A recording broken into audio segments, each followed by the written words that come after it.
Questions, come on. About what we've talked about so far. What have we got? Where's Anne?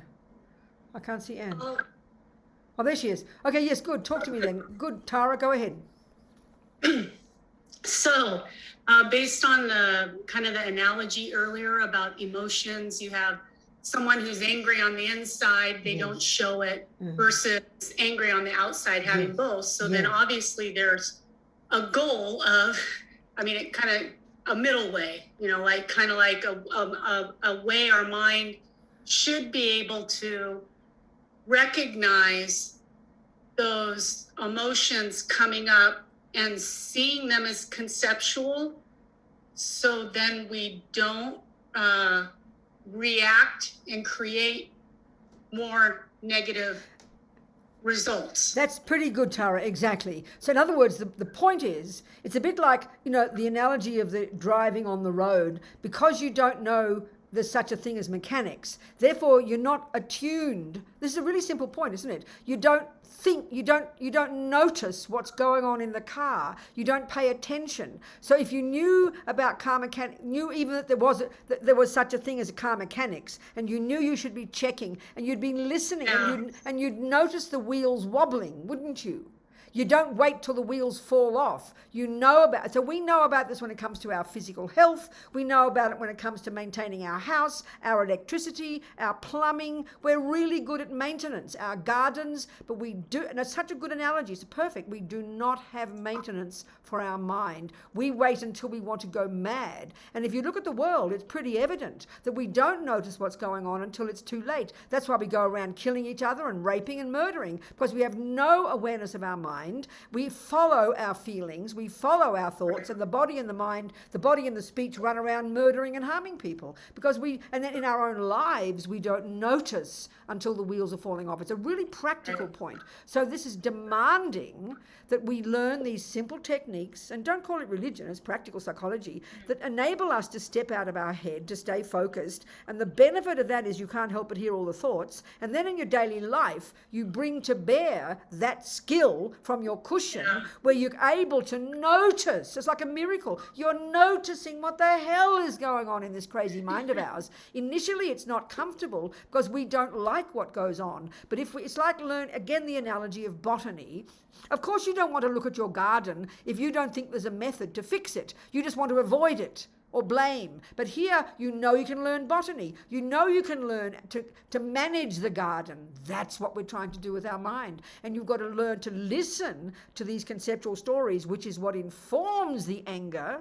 That's my point about how all these emotions are rooted in being conceptual stories. There you are thinking, I can't stand that husband of mine, I hate him, but you're smiling at him because you don't even notice what you're thinking yourself. That's why you have examples of, you know, like a woman I remember in France years ago, 40 years, being abused, never said a word, and then one day she stabs him 47 times. That's the wheels falling off. Because she didn't pay attention to her mind. The rage was growing and growing for years, and this is so common. I think of some people who live together, sleeping in the same bed together, and they hate each other. I mean, I almost want to vomit when I think about this, how painful it must be, because we don't pay attention to what's in our thoughts. And it's just too tragic. It's beyond tragic. So you're exactly what you said is the point. But that takes courage, because instead of blaming my husband, I've got to realize, okay, he might be a creep, but I'm here in this relationship. Let's look at my mind and see what I can do about my mind, and not wait till I want to kill him. That's exactly what practice really is every day. It's so practical. Don't call it religion. It's practical psychology, you know. But it demands courage to do it, because you have to want to see that your own mind does play a role, and that you can learn to be in charge of it. That's the essential point that Buddha's making. It's very encouraging if we can be brave enough, you know. So yes, Tara, exactly. Right. Oh, good. Thank you. Good. People, are we communicating? So go on, talk to me, more people. Any more questions? If there aren't any, that's really fine. I have a question. Good, Andra. Well, I don't know.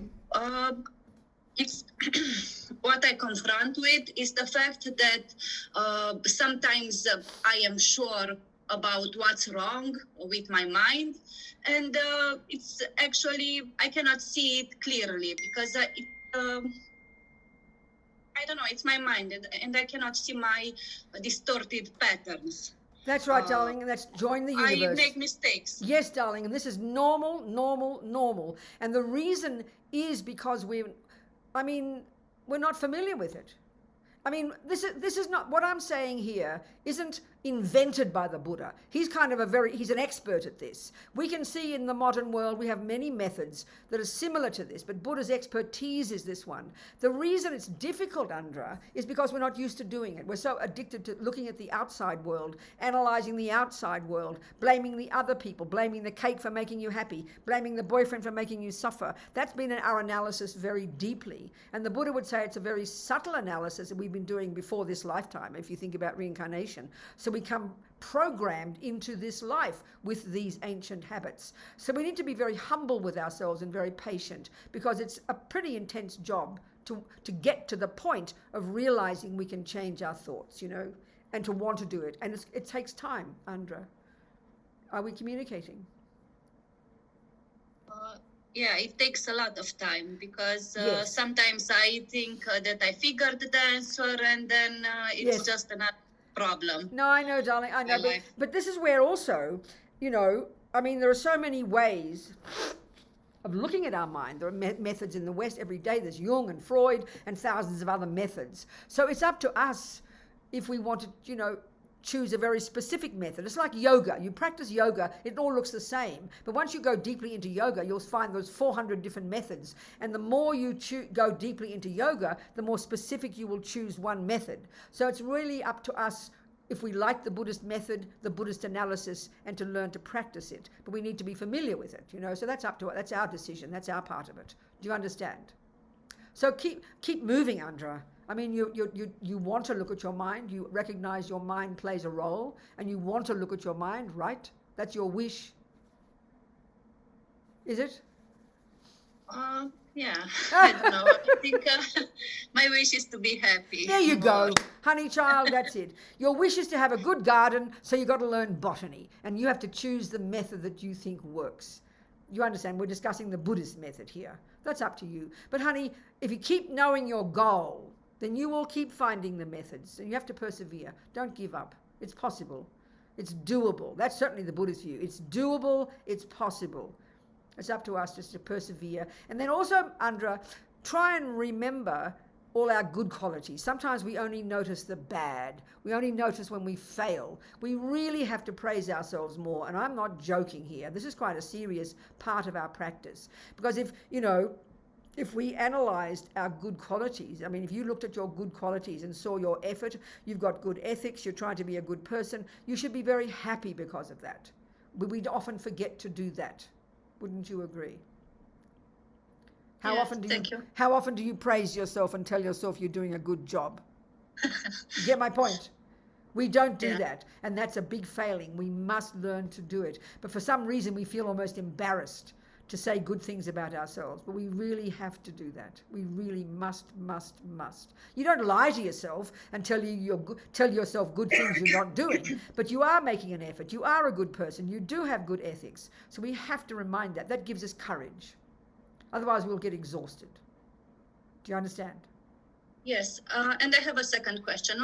What should the wife who is in the middle of extreme anger when she stabs the husband 40 times, what should she do in that moment when emotion is so intense? Exactly. That's a really good question. That's exactly the same question. You're on the freeway at 180 kilometers an hour. You've never looked at your wheels. You've never looked at the car. You've never thought about it. And now your wheels are falling off at 180 kilometers an hour. What do you think you would do? There's not much you can do. It's too late. I know that's not being depressing. It's pretty much reality, because we know with our emotions, by the time they get to the body, by the time they come exploding out, it's been going on for a long time underneath, but we've never paid attention. So the best you can do is damage control and hope you don't kill yourself or your husband, because it's really, try and understand my meaning, it's just too late at 180 kilometers an hour, because that's exactly why people do kill themselves and each other, because they're not paying any attention. I mean, I always quote, it's really tragic. In the planet, on the world, there's this number that you read about, that it's something like 40% of all women who get murdered are murdered by the man in the same bed, pretty much. I mean, it's variations of that. So analyze this. This is not against men. This is just proving the point that we don't understand our mind, we don't look at it, and then it's all too late. It's just by the time emotion gets there, it's so intense. We all know this. If you think you've never seen your own thoughts and then you're about to shout, it's literally impossible to stop it, because there's no wish to want to stop it. You only want to vomit and scream. We know that when we know our own mind. So this is why we need to learn to see our mind before that. This is the point. If you have, I mean, you get my point here, Andra. It's not being depressing. It's being depressing, but it's being logical. When we really understand the power of emotion, we can see it in the world every second. You see it, You're with me, communicating.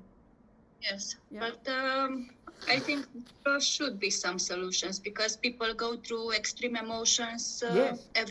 Some have illnesses, mental illnesses because of this. No, of course. No, I'm not saying. Listen, no, don't misunderstand. I'm not being nihilistic and saying there's nothing you can do. Just murder your husband. I'm trying to show that because we don't look into our mind earlier, that woman is an example, for 40 years growing her rage, but never noticing. That's the real point I'm trying to make. Because of that terrible ignorance, of course, there's always something we can try to do. And that really is the level at which we try to help with mental illness in our culture. We only go to the therapist when you're having a serious problem. It's like you only go to the mechanic when your wheels are falling off. That's just plain stupid. We don't have preventative. All I'm pointing out is we don't have preventative methods. We wait until a serious problem comes. We can only continue to try and help. Once that woman has murdered her husband, you try and help her. Of course you do. But all I'm talking about is the bigger picture. What is the learning from this? The learning from all this is to learn to see our mind before. That's the skill we need to bring. The learning from it. Of course, do everything we can to help people who are mentally ill. That's called compassion. We must do that. But you're getting the bigger point that I'm trying to make. Yeah, I understand. Of course you do. Thank you. Yeah, of course you do. Okay, you people. What else? Any more? That's it? So what does Buddha mean then when he says the mind is naturally pure? It's simply the fact. It's like, again, that analogy of water. Water is naturally pure. Use the simplest example. H2O. Okay, I know that it's got other minerals in it. But we all know water, pure water, with got no pollutants in it. That's pure in its nature. Try and see what I'm saying. It's very obvious. It's logical. So the mind, its final nature, even conventionally, its final nature is the mind that is loving, compassionate, wise, intelligent, joyful, and not angry, and not jealous, and not depressed, and not proud, and not low self-esteem. This is a radical, extreme view. We don't have it in our culture, like I said, but that's what it means. When we finally cultivated our mind to that point, that is what it means, that's who we really are, in other words. It's at the moment it's the potential is there. The potential is there. And when we know we've got that potential, and that's a point that I'm said to Andra, we have to keep reminding ourselves. It's like you're working really hard in getting rid of the pollution in the water. You're working really hard at it, and the pollution keeps coming back because you're not purifying it enough, and you forget to remember the purity of the water that's also there. The water itself is pure, even though it's polluted. And when we're working hard on our mind, and it's a struggle, like Andra's saying, we keep emphasizing the pollution. The pollution is still there. Oh, what a drag. But you've got to remember the purity is there. It just has to be uncovered. This can give us courage and to not give up. This, for me, is one of the main things. When we start to become conscious, whether we, as a result of Buddhism, I don't care what method you use, but when we become conscious of our mind and have this courage to know we've got this marvelous potential, and the potential I'm talking about is emotional potential, love, compassion, wisdom, etc., then we remember that. So in other words, as we're practicing, we're identifying ourselves with our potential, not always with the pollution. But that's what our problem is. We get very obsessed and we're always thinking about our bad qualities. I mean, I joke, but it's true. I've never yet heard any person say, "Oh, Robina, I can't stop thinking good thoughts." I've never heard anybody say that. When you're a bodhisattva, you will only be having good thoughts, I promise, because your bad ones are all gone. But we have to remember the good ones, remember our good qualities, and that's our pure nature, using this word that they use in Buddhism. That's who we really are. That is our true nature. So why is it logical? Why is this logical? This is really rooted in the teachings on emptiness. The relative way of saying of how things exist is that everything exists interdependently. We know this very well. If Andra and I were girlfriends, let's say we're chatting away, we're each other's friend, and you see us chatting to each other, you can see even from a distance that we're being very loving. You can see by our bodies leaning towards each other. You see each other smile. I'm cracking jokes at her jokes. She tells me about her headache. I tell her about my knee ache. We communicate with each other. So in other words, we've got love in our hearts. Love is, may you be happy, Andra. It's an automatic thought. And we've got compassion. May you not suffer. So you can see even by our body language that love and compassion and kindness and generosity are prevailing in that moment. You see it. It's obvious. So what's logical about that? Well, the Buddha's saying that the way everything exists conventionally is that everything exists interdependently. So when everything's working smoothly, we can see that all the bits of the universe, all the bits in our relationship, all the bits of that, everything that is made of different bits. So when all the bits are working nicely together, everything works well. So when virtue is prevailing in my mind and Andra's mind, love and kindness and generosity, if that's prevailing, then the relationship is working smoothly. And listen to this point, there's no real vivid feeling of I, is there? There's more a feeling of we. We're connected to each other. There's no vivid sense of a separate me. Now look what happens when suddenly Andra says a mean word, or I misinterpret her. Suddenly, who do you think you are? How dare you say that? Suddenly, the feeling of interdependence, the feeling of harmony, the feeling of everything move along nicely, the feeling of we is cut in half. Suddenly, that is gone. There's now a feeling of poor Robina, self-pity me, as Lama Yeshe calls ego. How dare you say that to me? And then Andra gets upset and she says something to me. Now, what do you think's happening now? There's no sense of interdependence. There's no sense of we. There's just a vivid sense of two separate, unhappy, miserable me's. That's the suffering. That's what's illogical. That's neurotic, because the delusions are prevailing. But when the virtues are prevailing, everything works beautifully and happiness comes. So this is kind of logical, So it's the same with the world. When all the parts of the cup are working nicely, it does its job properly. If the leg is broken on the chair, nothing works. If everything is working smoothly, whether it's the whole universe, people, things, that's interdependence. It's natural, it's logical. So when we've rid the mind of ego, rid the mind of separate sense of poor me, rid the mind of attachment and anger, there is only virtue, there is only goodness, there is only wisdom, there is only love. This is Buddha's point. And that is our true nature. That's the purity of the mind. I mean, speaking practically, speaking psychologically. Of course, it's a radical point, because as I said before, all the neuroscientific views, the psychological views in the modern world would never suggest the possibility of ridding the mind completely of ego and jealousy and anger. That just seems weird to us. So we've got to really think about this, So again, what Buddha's saying is quite a radical thing. And he's not just made it up. He has found this directly from his own experience, that is our potential. So this implies the job. It's a pretty intense job to learn to unpack and unravel our own mind and learn to distinguish the neuroses from the virtues. So why don't we look at an example of why this is so difficult? So, we can say, let's say, my boyfriend, whoever my boyfriend is, I don't know. There's no boys there. I can't see any boys. Never mind. Doesn't matter. I'm in love with Fred, let's say, whoever Fred is, let's say. So then I will say, I love Fred. Now, you'll know immediately I'm not talking about my brother when you see me beaming with joy,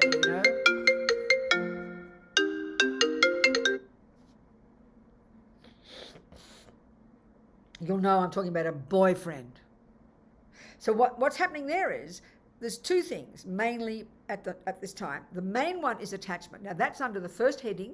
There are three categories of states of mind, remember? The neurotic, I-based, fear-based delusions, afflictions, mental illnesses, and then there are the virtuous, positive states of mind. Well, love is under the positive heading. Love is this thought. It starts with a thought, but then you grow it into emotion, and it's a delight in Fred's happiness. May you be happy. That's what real love is. When your parents say to you, when you go off and do something they don't agree with, but they say, whatever makes you happy, sweetheart, that's real love. But love mixed with attachment, wow, we know that one, especially when it comes to our mummy. If we dare to do what our mummy doesn't like, we know she's going to be manipulative, she'll be upset, she'll be possessive. How dare you do that? You're insulting me by doing what I don't like. That's love mixed with attachment. We understand this. So I've got love for Fred, that's fantastic, perfect. That can only make me happy. But it's polluted by attachment. So this is where we have to distinguish. And as far as Buddha is concerned, attachment is effectively the main source of suffering in day-to-day life. It's the cause of anger. It's the cause of all the others. This is very shocking. Again, this analysis is not the modern one. This is absolutely Buddha's. So that means we better understand it, So attachment is under the negative heading.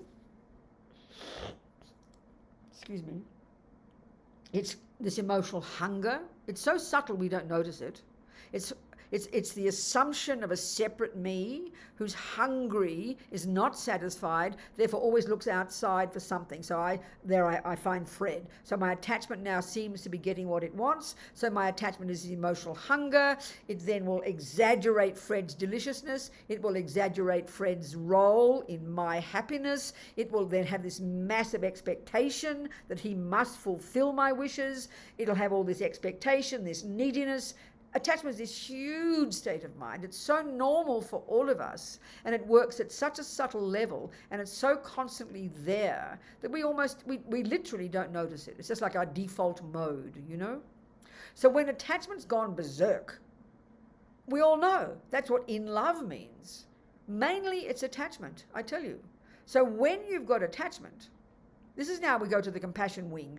We have only talked about the wisdom wing so far, but if we look into the compassion wing, when we start to want to cultivate love and compassion and eventually bodhicitta, we need to look at this as a particularly really good analysis. The very first thing in the different practices to develop love and compassion and bodhicitta, the very first practice we have to learn to do and develop is this practice called equanimity. It's very powerful.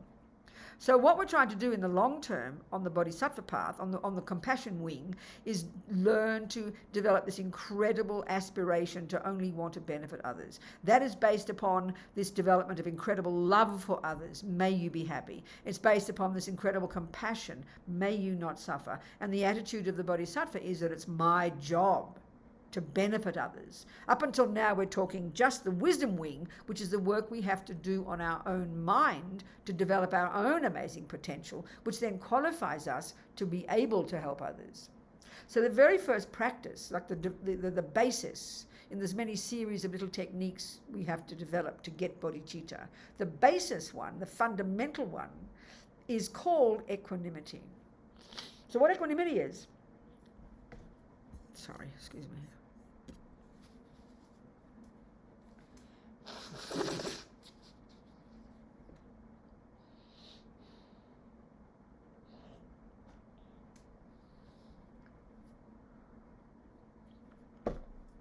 What equanimity is, when you've got it, is this heartfelt recognition that friend, enemy, and stranger, and there's no fourth category in the whole universe. Friend, enemy, and stranger. The heartfelt recognition that friend, enemy, and stranger are equal to each other from one point of view. It's very specific. The heartfelt recognition that friend, enemy, and stranger are equal to each other from one point of view. They each wish to be happy, and they each wish not to suffer. Buddhism would say that that's just something that's primordial and that drives every living being just naturally. So with equanimity, what we're doing is recognizing that fact. Why? Because when we can recognize that everybody wants to be happy, then I will try to develop the wish that they be happy, which is called love, not because they make me happy, which is what my love is based on at the moment. I love Fred mainly. I want Fred to be happy right now, mainly because I'm attached to Fred. So as long as Fred fulfills my needs, makes me happy, fulfills my attachment, I am prepared to want him to be happy. Now, I know it sounds brutal, but analyze our relationships. It's logical. When you stop making me happy, I'm going to stop wanting you to be happy. It's pretty logical, but we don't question it. But what we're going to get here on the compassion wing is pretty profound. We're trying to step out of it, get ourselves out of it, and see these three people separately. So what does friend refer to? It's just a label for the objects of our attachment. Enemy, we mightn't use that word, but you listen. It's simply the label we use for people who actively don't fulfill my needs. The person, the ex-boyfriend, the mean person next door, the ugly boss, even just the person down the road who we don't like the look of. They're in the enemy category. They're the objects of our aversion. We have objects of our attachment, our beloveds. We have objects of our aversion, those we don't like. And then we have the rest of the universe, 99.99% of the universe. They're called strangers. And who are they? They are people who neither harm nor help me, and that's the vast majority. Think about this. This is this is an analysis, the Buddha's analysis of the three poisons, the three delusions: attachment, aversion, and ignorance. And here we're describing the objects in terms of beings, sentient beings. You know, those who fulfill our needs. They're our beloveds, and we do have love for them. So we've got attachment. But we do have love for them. We do want them to be happy. And we do have compassion for them. But they're the only ones. We don't have love and compassion usually for the ones who don't do what I want. And we couldn't care less about the strangers. This is what we mean by friend, enemy, and stranger, you know. It's very primordial. It's very natural. We don't question it. Monkeys do it, dogs, ants, humans. So here we're on the compassion wing, where we're starting to continue to work on our mind in a more radical way. We're trying to cut through even that conception, that misconception, that friend, enemy, stranger are mental constructs based upon attachment, my attachment. So whoever fulfills my needs, they appear delicious to me. They're my beloveds. I love, and I do have love, and I do have compassion. As we say in English, there's strings attached. As Lama Zopa puts it, the love we have and the compassion we have based on attachment, it's unstable. Because if Fred starts to, not do what I want, of course I'm going to stop wanting him to be happy. We don't even question this. This is quite shocking. So you mean Buddha's saying we should continue to want Fred to be happy? Well, I mean, yes. Why? And this is the point with equanimity. Because he wants to be happy. This is very shocking. That we don't use that as logic at all. Because he wants to be happy. So we're shifting the logic. The moment we do have love, which is may you be happy, but just for one group, for those who fulfill my needs, the objects of my attachment. I mean, it's actually quite self-centered, but this is how we all are. We don't question it. So it's quite shocking to think this way. So what I'm getting at here is we have to learn to distinguish between attachment and love. It's fundamental. It's absolutely vital to see this. But we can't. We almost think they're the same thing. I'm in love with Fred, we'll say. We think it's called love. Of course, I'm showing unbelievable love, meaning trying to make him happy, altruistic, wanting to not suffer, It's like it's so obvious, but it's completely driven by attachment. This is very embarrassing almost to see it. And because we think it's so normal, it sounds shocking that we should point it out. But if we want to look into seriously these teachings and really attempt to practice, you can't leap ahead of yourself. We're all like this now, but it's really good to analyze it, to question the assumptions we have, This is hard work. This is pretty intense stuff, So love and attachment are completely separate, completely different states of mind, but because they so totally come together. In other words, look at the mother and child relationship. It sounds almost too shocking to question it. Of course, attachment is absolutely enormous there. And don't think this is criticism. This is just Buddha's analysis of how we exist. The attachment is huge. In other words, one of the functions of attachment is that the object of your attachment appears unbelievably beautiful, unbelievably delicious. Well, I'm glad, I joke and I say, I'm glad my mother had attachment for me. Because she would have killed me otherwise. I mean, why mothers sometimes kill their babies. You think about this. Because it's really hard to love somebody. Especially if your mother is prepared to love you because she has so much attachment for you. Because she looks at you, you are divine, she thinks of you all the time. Okay, now when you're a bodhisattva, a high being, like a saint practically, you don't have attachment. So you will naturally think of wanting everybody to be happy. You'll naturally have love all the time. But for us, the only time we have love is when it's the object of attachment, because you think about the baby all the time and you want the baby to be happy. You do want the baby to be happy. The love is genuine. But look at the mother who doesn't have much attachment to her baby. A mother won't even confess to that. It's seen like a crime.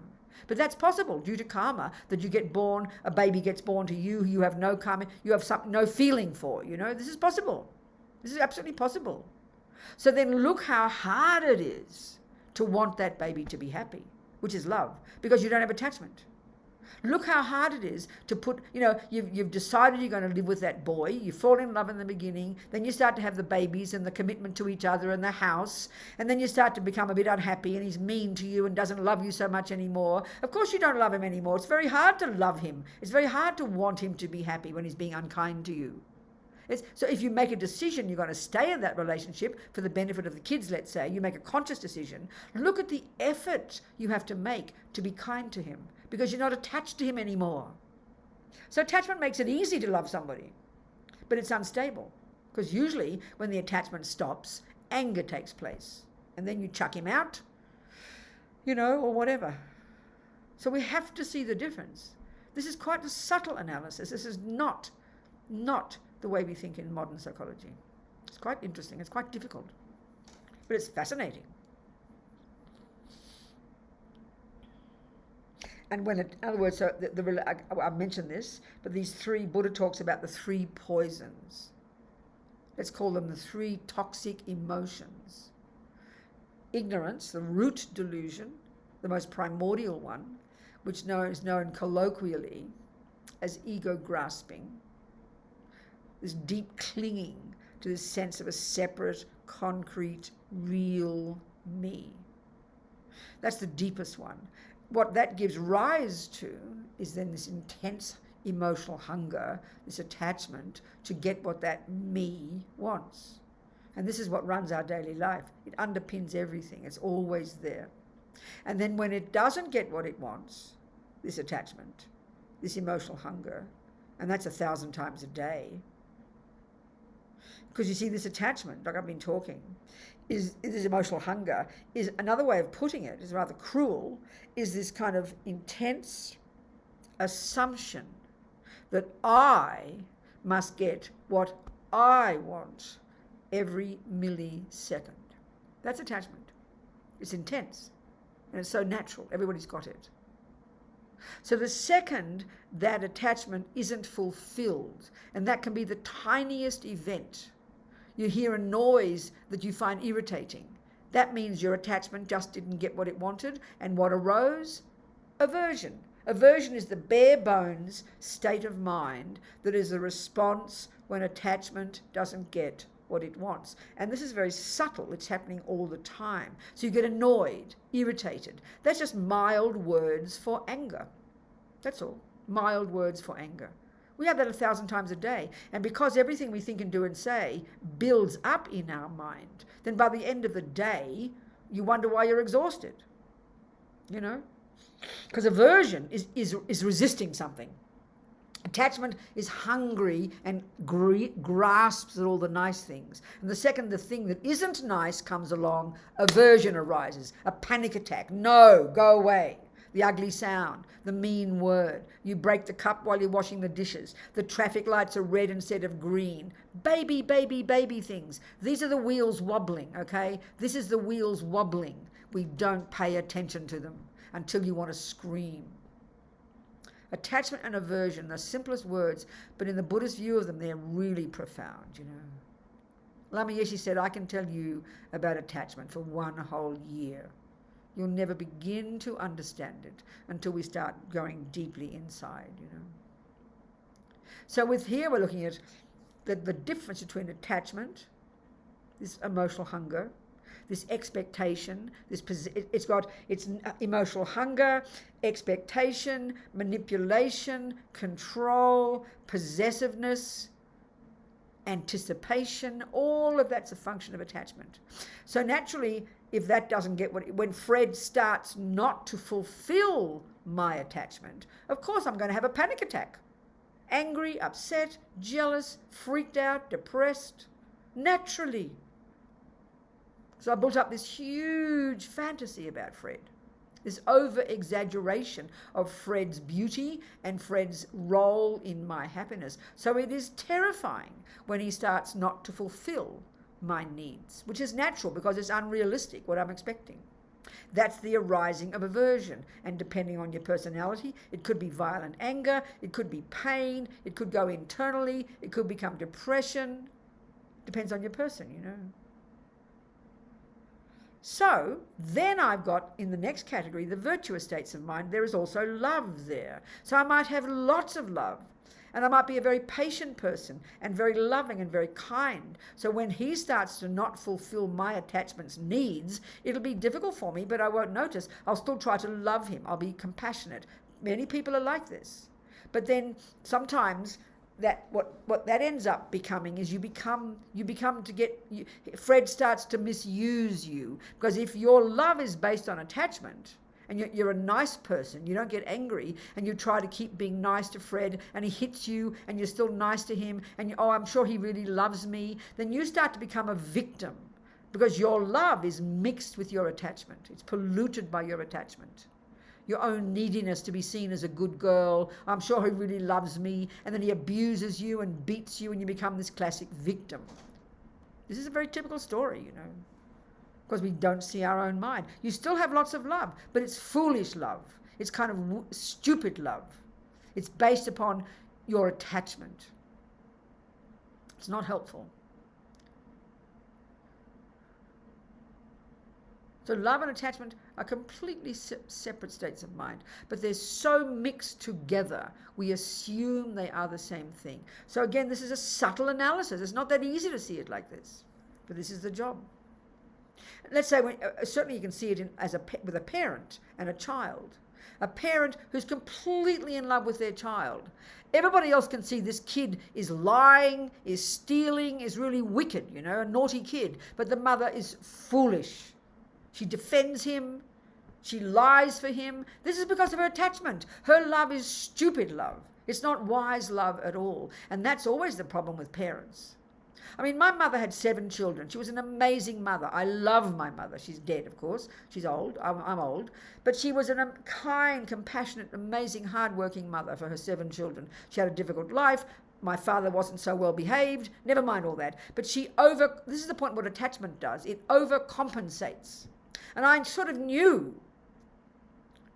my mother, she was attachment makes you weak, actually. It makes you weak. So she would put up with so much of what I did when it wasn't good for me, because she overcompensated for the problems in the family, for my father's behavior. And it was for me, even as a child, I kind of knew this was happening, but I didn't understand, you know. I'd be angry with my mother. For example, she'd always defend me when I didn't need defending. That's what mothers do. That's what attachment causes. So I know one time I was, there was always troubles in the family, and we'd all go to school. My poor mother worked so hard to get the 7 of us off to school every morning to the Catholic convent. And I was lazy. I didn't do my homework. But my mother would overcompensate. One day she did my homework for me. I had to write a poem. So she wrote a poem. And she used a word in the poem that I didn't understand. And the teacher knew this. So that's what mothers do, isn't it? That's foolishness. That's kind of love based on attachment. It ended up, it didn't help me. I wanted her to be strong and clear. We need that as children. I wanted my mother to be steady, but when you're driven by attachment, you're not steady.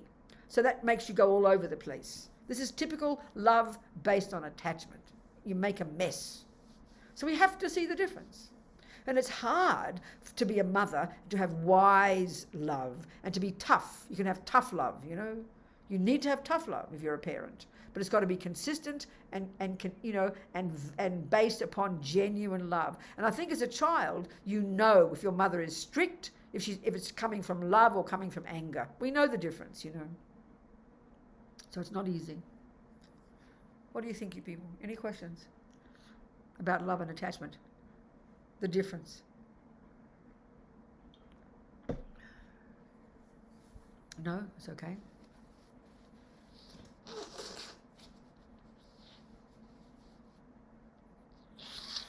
So in Lama Yeshe's Maha Mudra book, Maha Mudra basically is this wonderful technique that's developed over the centuries. It started with the Kargyupas, I think, with Milarepa in the 11th century, and then went on, and then eventually the Gelugpas, who started in the 14th century with Tsongkhapa, our lineage Lama.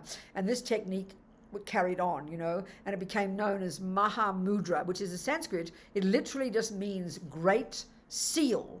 Like a seal when you seal something, It's a very old-fashioned word. We don't seal things now. Like this thing you'd stamp, and seal.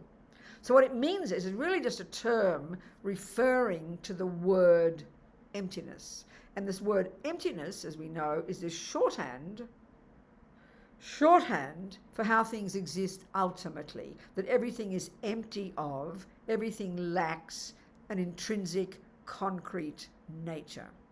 Of course, this is the hardest one to understand. And this is all the teachings we've discussed so far lead us to this one. It's the most advanced. This is where we find the ultimate nature, not just of our mind, but of everything. So Maha Mudra is a method using the 2 modes of meditation to realize the ultimate nature of one's own mind. So the 2 modes of meditation, let's talk about those. This is taught in the Sutra teachings and is used in all the methods in Buddhism. There are 2 modes of meditation, 2 ways of using our mind in meditation. The first one is they're both known in terms of their result. So the first one is known in Sanskrit as Shamatha, which in English is usually translated as calm abiding. What it's referring to is this subtle state known in Sanskrit as samadhi, which translates as concentration. So it's referring to this really subtle level of concentration, one-pointed concentration, single-pointed concentration. It's a state of mind that simply does not exist in modern psychology, because it's a state of mind that's much subtler than the grosser conceptuality and subtler than the sensory consciousness. In other words, this is the one you have to understand. The Buddha, and this is from the Indians beforehand, they're asserting we have these much subtler levels of mind, much subtler levels of capacity for cognition. That again, like we don't posit as existing. And these subtler levels of mind, are beyond conceptual, and there's no conceptuality, there's no function of the brain at that point, and the sensory consciousness is completely subdued. In fact, if you were to see a person who had fully developed this samadhi sitting in meditation, they would look like they were dead. The mind can go to such subtle levels. So this is radically different. This is the point. Radically different from the view in the modern world, which is based on the brain. So this is why it's really important also to understand the Buddhist teachings about death. And this is one of Lama Zopa Rinpoche's books, how to face death without fear. It's a handbook. It's an amazing book on how to help your loved ones navigate this difficult experience of being sick and dying. And of course, then it prepares you. But the way the death process is described there, which is from the Vajrayana system, this shows exactly these levels of mind. So they talk about the death process in terms of 8 stages, this gradual deconstruction of the components of the person. So they talk about, we've got gross consciousness, which is inextricably linked with this gross body. This is what we live in day to day. This is all we posit in the modern views about the mind. Gross consciousness and gross body, okay? So then you've got subtle consciousness and what they call subtle body, which actually, and this is the same as in the yoga systems, this is coming from India completely, that we've got this subtle nervous system, 72,000 subtle channels that course through the entire body. And inside those channels is coursing all these wind energies or prana. So this is the basis of the Tibetan medical system. They study this 12, 14 years, similar to the Chinese, and all these different winds are the basis of one's health, and the balancing of these winds. So all these wind energies, this prana, are going through all our this subtle nervous system throughout our body. But linked to those winds, inextricably linked to those wind energies, is our different states of mind. This is clearly not the same as neuroscience, right?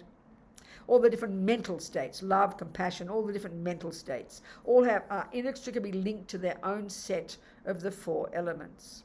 In particular here, the wind. They're inextricably linked to the wind energy. That's subtle, so subtle body and then subtle mind. The only time we experience our subtle mind is when we dream. The dream mind is an example of when we experience our subtle mind, which is when the gross mind has ceased, isn't it? When your sensory consciousness has ceased and you've gone to sleep, now you access your subtle mind. So of course it's very weird, we have no control over the dream mind, but we can learn that. That's your subtle mind. And that level of consciousness, we can see this from people all over the world, is much more subtle. People report experiences of clairvoyance. This is really common. Well, clairvoyance, and Lama talks about this in Maha Mudra, is a very natural capacity of anybody once you've accessed your more subtle level of mind. In particular, once you've accomplished single-pointed concentration, then you've accessed this subtle level of mind, which just naturally can cognize phenomena that are more subtle than the eye consciousness or the mental consciousness. I mean, look at our mental consciousness. We don't remember 99% of what we thought today. We think that's normal. We talk about not remembering a past life. I mean, what a joke. You don't remember most of today. Forget about this life, because conceptuality doesn't have that capability. It's a very gross level of consciousness, conceptuality, and that's the level we function at. And the sensory consciousness is even more limited. But we have these subtler levels, and when we've got single-pointed concentration, which is taught in the sutra teachings, we get this clairvoyance. It's just natural. So taking this other model from the Vajrayana, we've got the gross consciousness, which is the sensory, based upon this gross body. And when that ceases at the time of sleep, then you wake up into the subtle mind, don't you? You have these dreams, these weird experiences. And because that mind is more powerful, some people have many clairvoyant experiences, know what's going to happen in the future, see in the past, see the minds of others. This is very common. Lama Yeshe talks about this in Maha Mudra. And I will quote from Lama, just to tell you. Lama used to sort of talk about the qualities you'd get if you had some spiritual experiences, just to make us excited to want to get some experiences, to want to get some, to advance in our spiritual practice. So then you've got very subtle consciousness. So the death process is described in this gradual deconstruction from the gross, the sensory, to the mental, to the subtle physical. The wind energy is getting more subtle, until eventually all the grosser levels have completely ceased, and you get to the very subtle level of consciousness, and they refer to that as the clear light consciousness. So that level of consciousness, the subtlest level, is inextricably linked with a very subtle physical energy called the wind energy, the subtlest wind. And these are the building blocks of the new person, because when that mind leaves the body with its own subtle wind energy, and it's the receptacle of all the karmic imprints, billions of karmic seeds, it carries forward, and it will take another rebirth. And that's determined before you stop breathing even. We can maybe go into that next week. So why am I talking about this now? I forget. Maybe talking about subtle mind, yeah. We've got subtle mind. So, yeah, the two modes of meditation. Okay. So, the two modes of meditation. The first one is the development of this single-pointed concentration, which is at this subtler level. Okay? Now, that itself, and I'll read you from Lama, that itself has unbelievable benefit.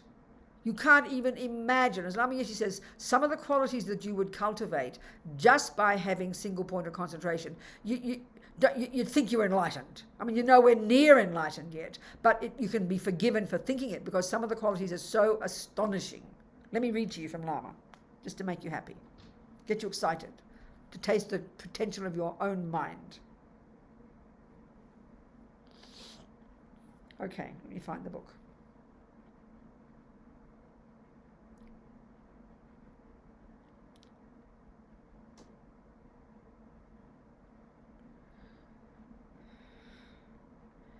This came out last year from Wisdom Publications.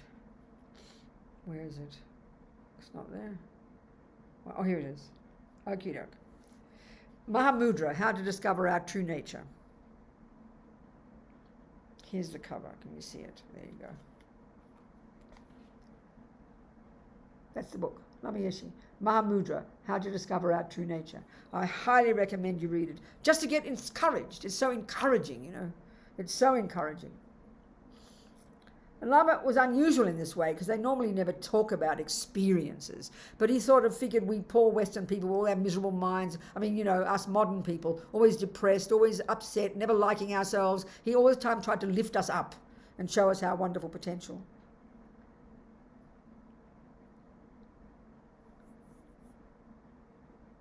Where is it? Chapter 5, the benefits of samadhi are incredible. Okay, I'll read you.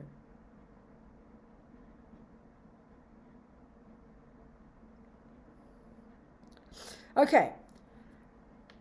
As I mentioned, to achieve the realization of Maha Mudra, and that's just another term referring to the ultimate reality of emptiness, which looks like we'll be talking about next week, not today. The reality of non-duality, we first need to develop calm abiding. Okay? In fact, it is not possible without it. We must achieve the subtler levels of consciousness of indestructible, one-pointed concentration, what in Sanskrit we call samadhi. So shamatha, calm abiding, is a level, is a state of concentration, which is called samadhi. It is difficult to realize non-duality. That's another term for the ultimate reality. So non-duality, Maha Mudra, emptiness, these are all used interchangeably. It is difficult to realize non-duality, not because it's hiding from us, but because our concepts are so thick. So in other words, the ultimate way that everything exists, this is this business about emptiness, which we'll go into next week, is the reality of how things exist. But we can't see it. Our concepts are so thick. Emptiness is not hiding from us. It's sort of a bit like, you know, you've got colorblind and you think black is pink. So black is evident to you. It's staring at you, but you can't see it because your mind has got the mistake. So emptiness of emptiness of intrinsic nature, we'll discuss it next week, is the way of describing how everything finally exists. And that is a characteristic of what exists. So it's not hiding from us, but we can't see it because our concepts are so thick. So we must refine our concepts. We must achieve subtle mindfulness, subtle awareness, and subtle clarity. Otherwise, there is no way we can see the unconscious levels of ego grasping an independent self. Not possible. Samadhi is the source of liberation. Without perfect samadhi, then, there is no way to become liberated from samsara and no way to achieve enlightenment. There is no exception, whether we are Christian, Muslim, Hindu, or Buddhist. To cut the dualistic view, we need calm abiding. I like to think of it, calm abiding, as like the microscope of our mind. You can only see subtle phenomena with a subtle instrument. So we have to get the mind to be very subtle. The microscope of our mind. That level of mind is what's capable of unpacking and unraveling to really see the true nature of things. But calm abiding is not enough.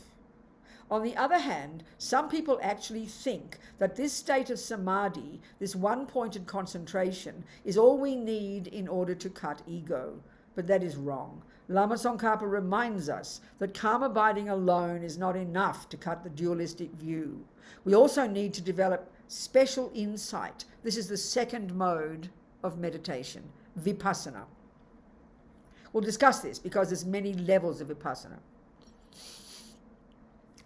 And in Sanskrit it's vipassana. In Tibetan we call it hlak tong. Hlak meaning extra and tong meaning seeing. So we can interpret this to mean that we go beyond seeing conventional reality and achieve the extra seeing of the universal reality of Maha Mudra. In other words, we need the two kinds of meditation together, calm abiding and special insight. The benefits of samadhi are incredible. Nevertheless, even without special insight, the results of samadhi alone are unbelievable, almost unimaginable. When we understand this, when we realize how amazing the results are, we cannot help but try to develop it. There is no way we become lazy. We will have much energy and make great effort. We won't even worry about eating. I will explain some of the benefits. You go beyond sensory and conceptual consciousness. As your concentration develops, and to get this, you need very special conditions.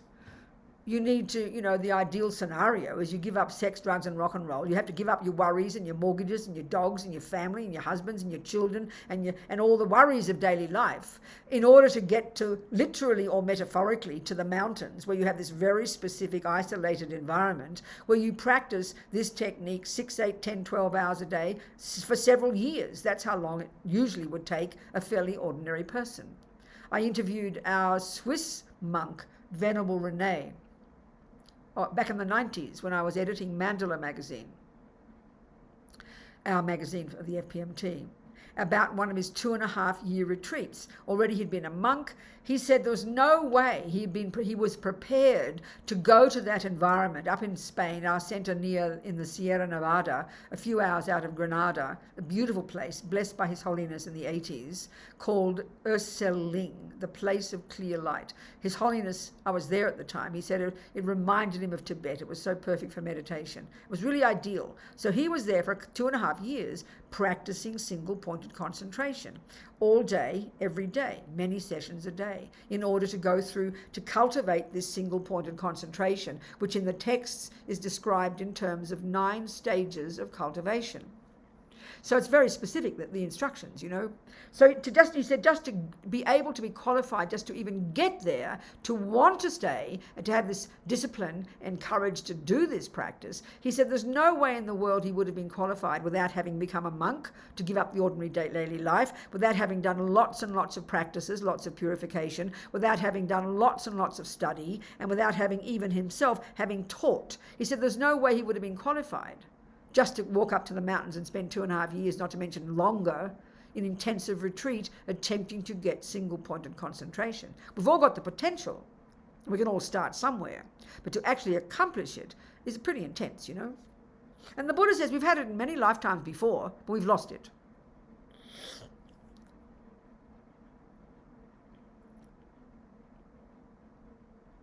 So then as your concentration develops, you'll go beyond your body. Your mind will become non-conceptual. So it becomes easy to cut the complex world of all the five senses, to eliminate all the delusions, all the superstitions. One word that they often use in Buddhist language for these delusions is superstitions. It's a good word. I mean, we never really got more deeply into this. I went off, but we'll do this again when we get to emptiness. How the key function, as we discussed before with Anne, the word, the key function of these kleshas, the key function of these disturbing emotions is that they're delusional. They cause us to live in la-la land. They cause us not to be in touch with reality. So what's a superstition? A superstition is believing in something that doesn't exist. Well, it's a good word, isn't it? In such a unified state of concentration, your mind becomes so subtle, so sharp, you can easily eradicate all the complex dualistic thoughts. You can touch reality. This is the feature of samadhi. And then out of meditation, you can easily deal with your delusions. They are so light, you can stop them immediately. Now just think of that for a second, please. That when you've got concentration, in your daily life, your mind is completely effortlessly clear, completely in control. It's sort of like you've perfectly in control now of all the chaos. There's no longer chaos. You've managed it. You've calmed it down. This is inconceivable. There's no technique even remotely like this in our modern sciences. There's just nothing like this. This is amazing. And this is more than 3,000 years old, this technique, you know. It's only now we smarty pants, arrogant, modern people are discovering these genius Indians, you know. You experience bliss. This sounds hilarious, doesn't it? Sounds like naughty. In the subtle state of concentration, you experience bliss, ecstatic bliss. We've got to talk about this, okay? And I will, again, today's running out, but we'll do this again next week. Just naturally. In other words, this is one of the characteristics of your mind when it is subdued, when you really got control over your mind, like with this, when you've steadied the delusions, you've calmed them down, you're in charge of them, you're really in control of your mind in an effortless way. Because your mind is prevailing in virtue and clarity and kindness and love and wisdom, that is just naturally that your mind is happy. And bliss is just a fancy word for happy. Very happy, that's all. It's the nature of your mind. When your mind is subdued, when your mind is virtuous, when your mind is wise, you are joyful. This is natural in Buddhism.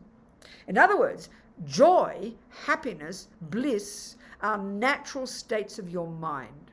You don't need to get something to get that happiness, but that's how we do it now, isn't it? We rely upon the cake or the boyfriend to get happy feelings. But the potential for the mind to be happy, to be joyful, is natural to us.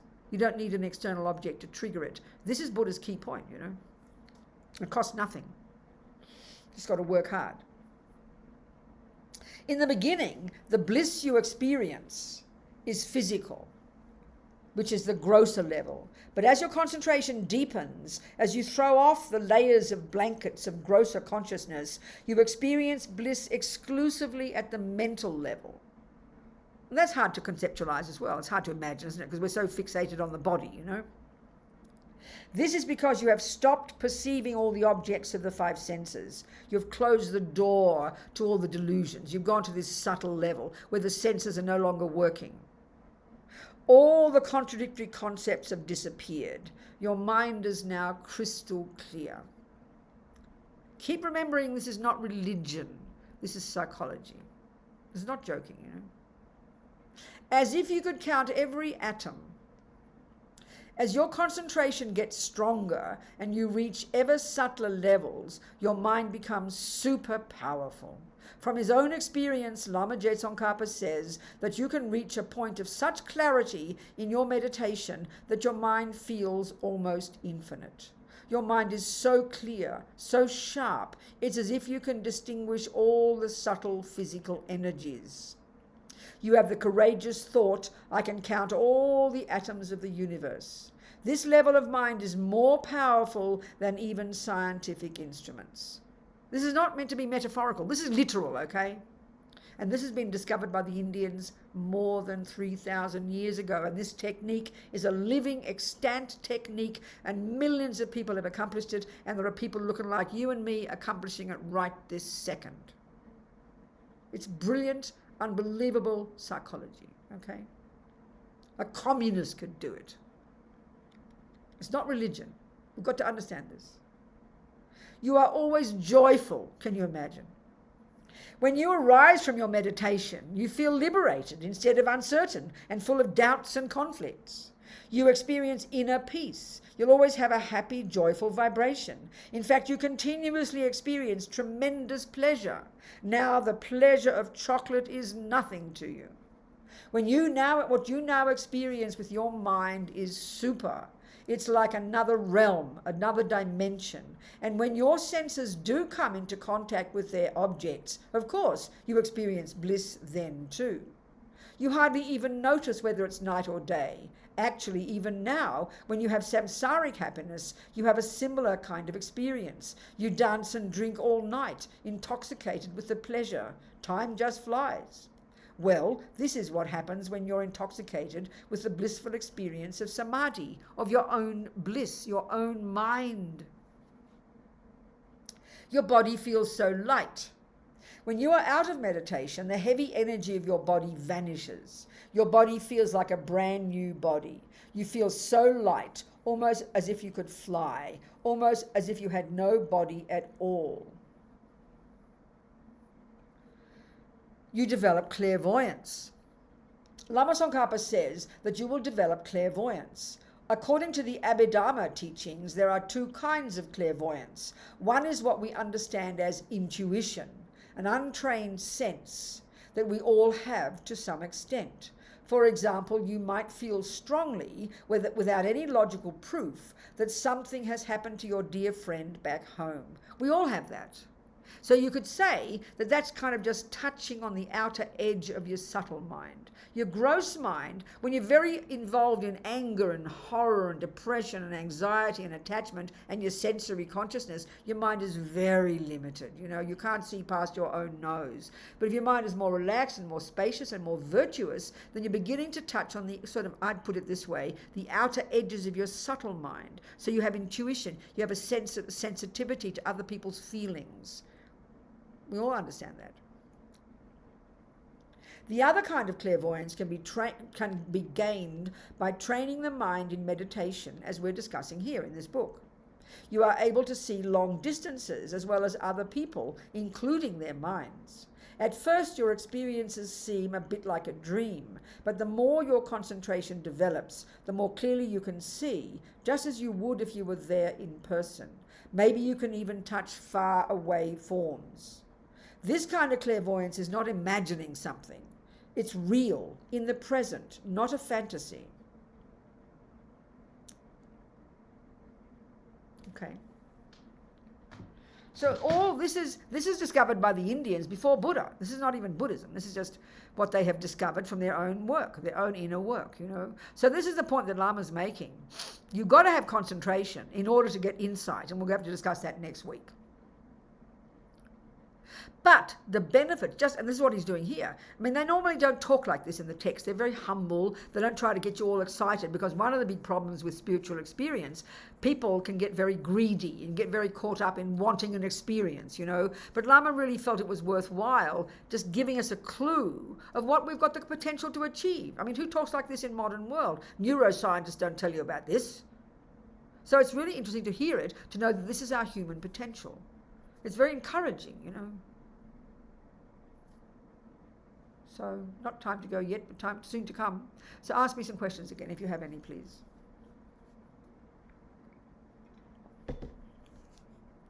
If you have any.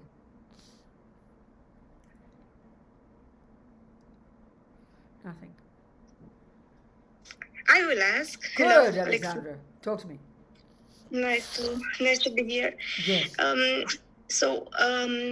What can we do? These techniques of meditation will help, overcome suffering, because I can see myself being attached, suffering, and I can see that I'm suffering. I can see that I make others suffer, for being attached to my ego. I don't know, being attached to mostly to relations. And I can see this, that my state is changing. If somebody treats me well, I'm happy. If somebody treats me bad, That's right. I'm sad. Exactly. So Exactly. I can see it, and I can see that I'm not open to the others because I'm all the time very concerned about me. That's right. Exactly. And to overcome my sufferings. That's and right. then maybe Exactly. I will have a bit of time for the other. So But what's the first question? So what's the it's question? me. So what's the question from this? The question is, what can I do practical? But Alexandra, what you've just done is describe absolutely accurately exactly the problem. So, sweetie pie, if you can describe the problem, it implies you're already doing the job. For goodness sake, relax and keep doing it. You're already doing it, Alexandra. If you couldn't say one of those words, then I will answer you and I will say what you just said. So how do you practice it? By knowing it and catching your mind and changing it every second. You're already doing it, sweetheart. You're already doing it, Alexandra. You wouldn't be able to say those words otherwise. Are you hearing my point? Yes. Do you have a daily practice? Do you have any kind of practice? I just started to do guided meditation. You do some kind of something every day. Do you have your own personal practice in your daily life or not? I'm just asking you. I'm not saying you should. I'm just asking you. Not for a long time, but I have a guided meditation that I'm hearing. Okay, that's practice, and you keep going, sweetheart. So, of course, I'm talking here Buddhism, which is very specific. Of course, these words I'm saying, Buddha is not a creator. He doesn't own the copyright on these words, but this is saying what Buddha says. So if you want to keep learning more and more the techniques that Buddha uses, then you just have to do that. That's up to you to decide. So up to you to look into it, to listen to the teachings, and to take the practices and to do them every day. The methods are all there, Alexandra. So what you have to decide if you want them and look into them. That's the answer. But honey child, you seem to be doing a pretty good job, so keep moving and rejoice in your practice. Rejoice in the fact that you can say it so clearly is quite remarkable. So do not underestimate that. That implies you're doing the job. Are you seeing my point? Yes. Good. Keep moving, baby. Is what my Thank you. Thank you. Okay. All right. Who else? What else, people?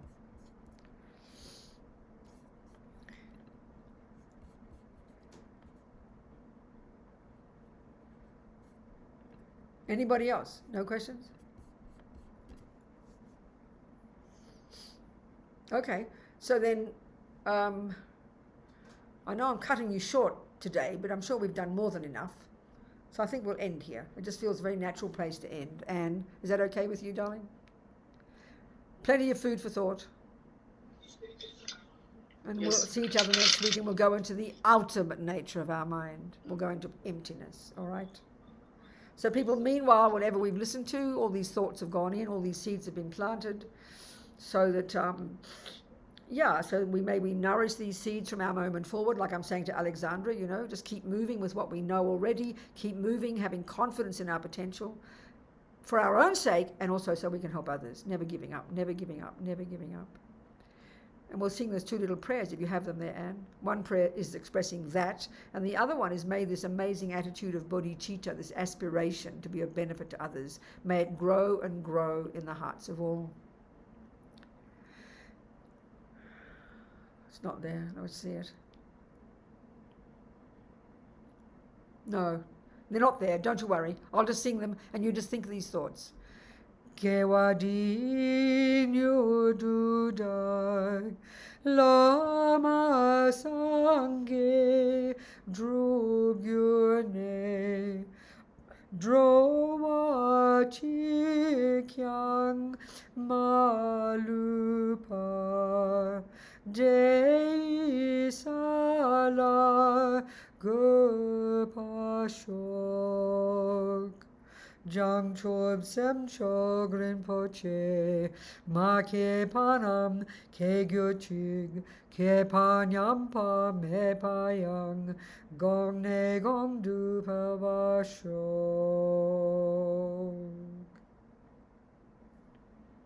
Thank you, everybody, so much. Thank you very much, Honorable Robina.